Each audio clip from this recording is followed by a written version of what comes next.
Bonjour à toutes et à tous, c'est Manuel Correia. Dans cette vidéo, je vais vous montrer comment réaliser un effet de chrome sur des formes plutôt rectangulaires ou plutôt avec des angles. Cette vidéo est la suite du cours sur l'effet de chrome sur les objets ronds. Voilà, donc c'est la deuxième partie. Donc si vous n'avez pas vu la première partie de cette vidéo, je vous invite à la voir. Cette vidéo fait partie d'une playlist dédiée aux effets et aux styles de calque dans Photoshop.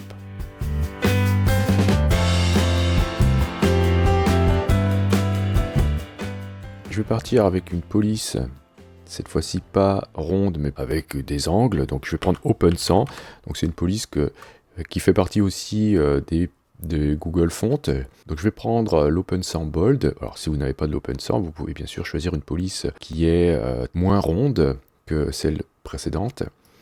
Ok, je vais laisser 72 points bien sûr, et je vais retaper le mot Chrome, et je vais laisser la police en noir. Je vais cliquer à droite du mot Chrome, voilà, pour ouvrir le panneau style de calque. Je vais le mettre ici, voilà. Et je vais commencer à nouveau avec biseautage et estompage. Donc je clique bien sur biseautage et estompage, et on va retrouver évidemment les réglages de tout à l'heure. Donc je vais laisser ici biseau interne, je vais laisser lisse. Par contre la profondeur ici, je vais l'augmenter à 313. Mais la taille, je vais la réduire à 5, et avec un léger flou de 1. Voilà, comme ceci. Donc vous voyez, on va dire qu'on va faire des espèces de plaques de chrome, cette fois-ci, et pas quelque chose de rond. Ok, alors la direction, hein, j'ai mis haut ici, d'accord. Au niveau de l'ombrage, je vais décocher toujours éclairage global. Je vais choisir ici 145 pour l'ombre. Voilà, donc en haut ici, avec une petite élévation à 26. Voilà, comme ça, c'est un petit peu plus marqué. Cette fois-ci, je vais choisir un contour qui sera assez biscornu, donc je vais prendre celui-ci là, voilà. Voilà, comme ça, c'est pas trop linéaire, ok.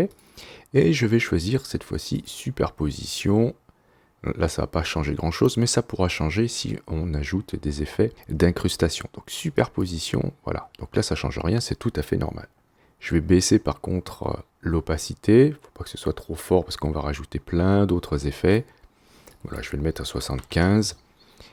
Et je laisse l'ombre en produit noir avec aussi une opacité à 50. Donc je la réduis, vous allez voir tout à l'heure, ce sera important. Je vais ajouter maintenant un effet satin, d'accord, et je ne vais pas du tout garder celui qu'on avait tout à l'heure. Par contre, je laisse le blanc en superposition, je baisse l'opacité à 14. L'angle, je vais la mettre donc à peu près à l'inverse de ce qu'on avait tout à l'heure, comme ceci. Donc à moins 145, moins 150, allez, on va arrondir.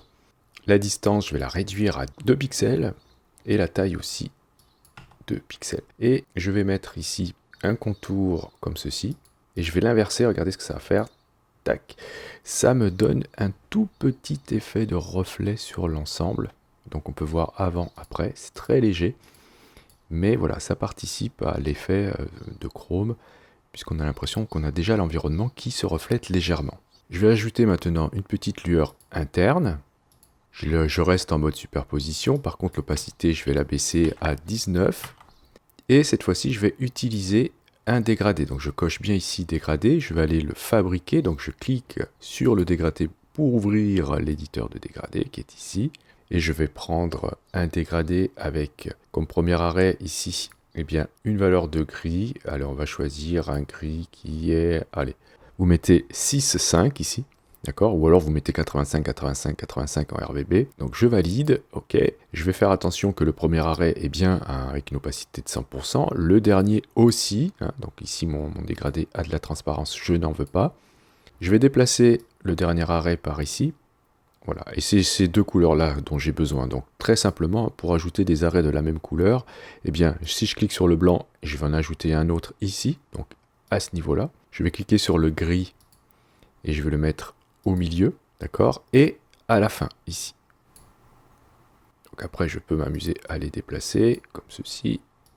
Voilà. Hop, attention de ne pas en rajouter. Je valide avec OK, donc j'ai déjà un petit effet de reflet dans le centre, là. Je vais juste choisir ici, précise, cette fois-ci, voilà, et contour. Voilà, je veux cet effet-là plutôt dans les contours. Et je vais augmenter mes gris à 10, et la taille à 10 aussi. Je vais ensuite aller choisir comme profil ici un profil plutôt linéaire. comme ceci, et augmenter l'étendue à 50%. Voilà. Donc vous voyez, si je regarde avant, après, ça me rajoute un petit effet, vous voyez, de reflet un peu partout à ce niveau-là. Maintenant, on va ajouter les petits reflets partout avec les ombres internes. Donc je vais choisir ici première ombre interne en cliquant sur celle-ci. Donc je l'active et je vais mettre ici du noir avec un mélange maximal. Si vous choisissez mélange maximal, vous aurez vraiment un noir qui sera très fort, vous voyez, hop là, comme ceci. Je vais décocher un nouveau éclairage global et le mettre à -26, comme ceci, voilà, afin d'avoir les ombres de ce côté-là. La distance, je vais mettre 5, 6 ça passait. Mes gris, je vais passer à 46%, voilà, pour accentuer encore ce reflet noir, pour que ça soit très marqué. Et la taille, voilà, je peux le laisser à 12, pas de souci. Je vais laisser comme ça. Donc vous voyez, ça nous ajoute, si on peut voir avant, après, voilà, un effet ici très marqué.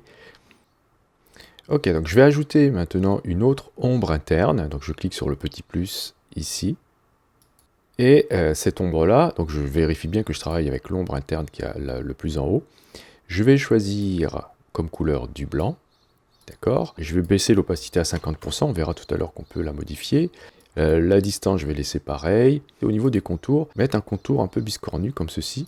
Voilà. Et ensuite, l'effet est trop peu visible, alors je vais augmenter l'opacité.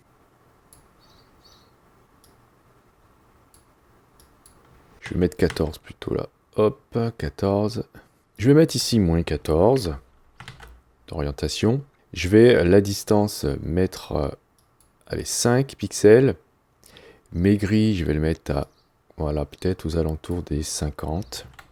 Et la taille, je vais la laisser comme ça. Et au niveau de l'opacité, après, vous allez pouvoir baisser, augmenter pour, voilà, vous voyez le reflet. Donc, il faudra voir ensuite comment vous souhaitez que agissent en fait vos reflets. Donc, je vais ajouter encore un autre reflet ici en cliquant sur le petit plus, donc une autre ombre interne. Je vais bien travailler avec la dernière. Alors, je vais baisser un peu l'opacité, je vais la mettre à 50. Je laisse mélange maximal avec une couleur blanche et je vais mettre l'opposé, voilà, au niveau de l'angle. Voilà, pour avoir, vous voyez, un reflet de l'autre côté. Je peux m'amuser à baisser peut-être la distance pour que ce soit pas tout à fait égal. Donc je peux mettre 2.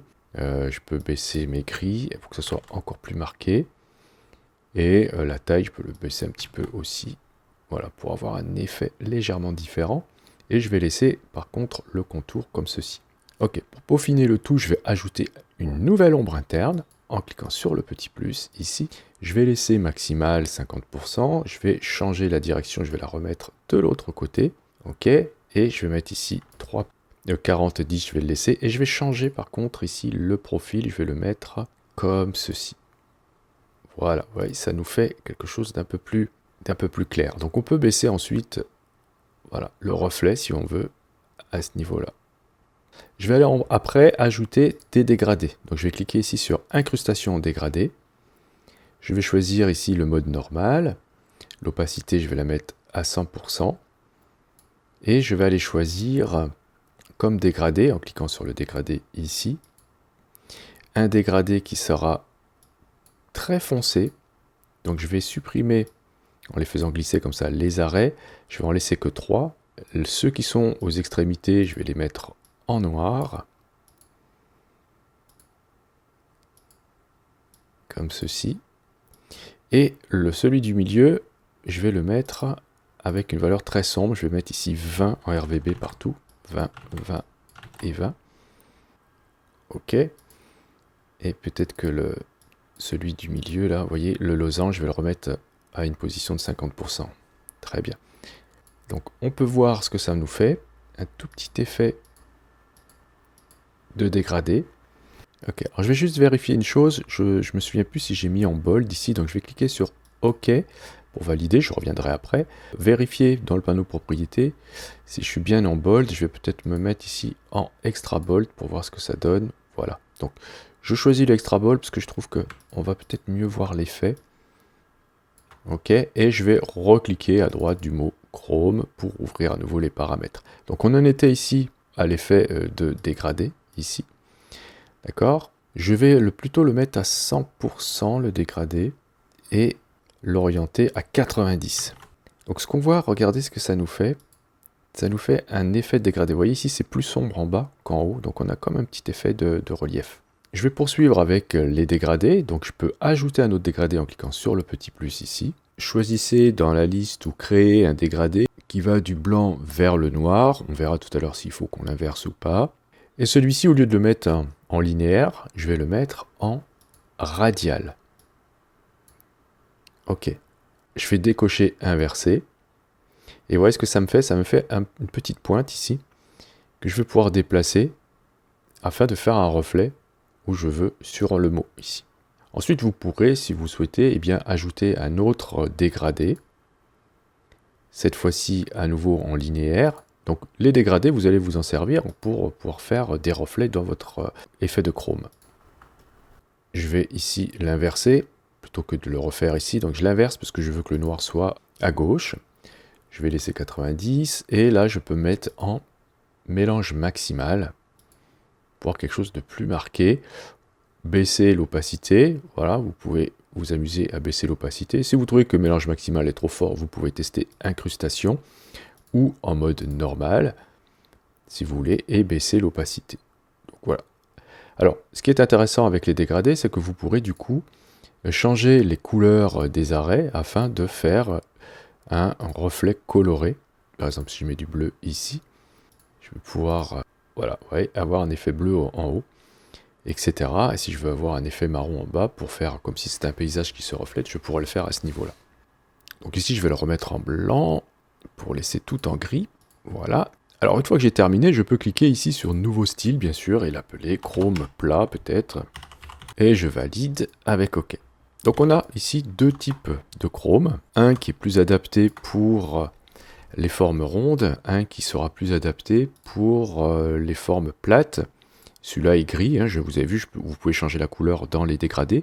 Vous pourrez même utiliser un motif si vous voulez. J'ai pas mis d'ombre portée, ça serait bien d'en rajouter. Donc je vais choisir ici mes ombres portées qui peuvent être les mêmes que tout à l'heure, voilà. Et re-sauvegarder mon style, puisque je ne l'avais pas fait ici. Donc si j'ajoute ici l'effet de motif, il faudra peut-être que voilà, si vous voyez, si j'enlève tous les dégradés, j'obtiendrai cet effet-là avec le motif à l'intérieur, que je pourrais bien sûr augmenter au niveau de l'échelle. Alors pas trop fort l'échelle quand même. Si je souhaite avoir ici les dégradés par-dessus, eh bien il faudra peut-être ne pas les mettre en mode normal, mais peut-être incrustation, et baisser l'opacité, etc. pour avoir des petits effets quand même de dégradés pour simuler des reflets. Donc voilà. De cette manière-là, vous avez toutes les clés en main pour modifier et paramétrer vos chromes. Donc on peut tester cet effet de chrome sur des formes rectangulaires. Je vais faire ici un rectangle de la même manière que tout à l'heure. Dupliquer cet effet-là, hop, avec Alt enfoncé, etc. Je vais mettre ici un fond plutôt gris, ça marchera mieux, ou noir, comme ceci. Voilà, donc ça me donne une barre comme ceci de métal. Je peux décocher ici l'incrustation de motifs pour avoir uniquement voilà, les effets de dégradé. Ensuite, vous pouvez bien sûr ajouter par-dessus des effets de reflets lumineux. Donc je crée un nouveau calque, je prends l'outil pinceau avec des reflets que je me suis fait tout à l'heure. Tourner la forme. Alors si vous ne savez pas faire ce genre d'effet, je vous invite à regarder cette vidéo dans laquelle je vous explique comment réaliser ce genre d'effet. Et voilà, voilà comment vous pouvez réaliser du chrome avec des effets dans Photoshop. Et il y a encore énormément d'autres façons de faire, mais voilà, celle-ci est assez simple. Je vous remercie d'avoir suivi cette vidéo. Si vous avez des questions, n'hésitez pas à le faire dans les commentaires. Si vous avez aimé, vous pouvez cliquer sur j'aime. Vous pouvez aussi bien sûr partager la vidéo, c'est super important pour la visibilité de la chaîne. Si vous souhaitez aller plus loin dans le soutien de cette chaîne, vous pouvez cliquer sur le lien Utip présent dans la description de cette vidéo. Et si vous n'êtes pas encore abonné, vous pouvez bien sûr cliquer sur abonnez-vous. N'oubliez pas la petite clochette pour être averti des prochains cours ou des prochains tutos. Et justement, on se dit à la prochaine pour un autre cours ou pour un autre tuto.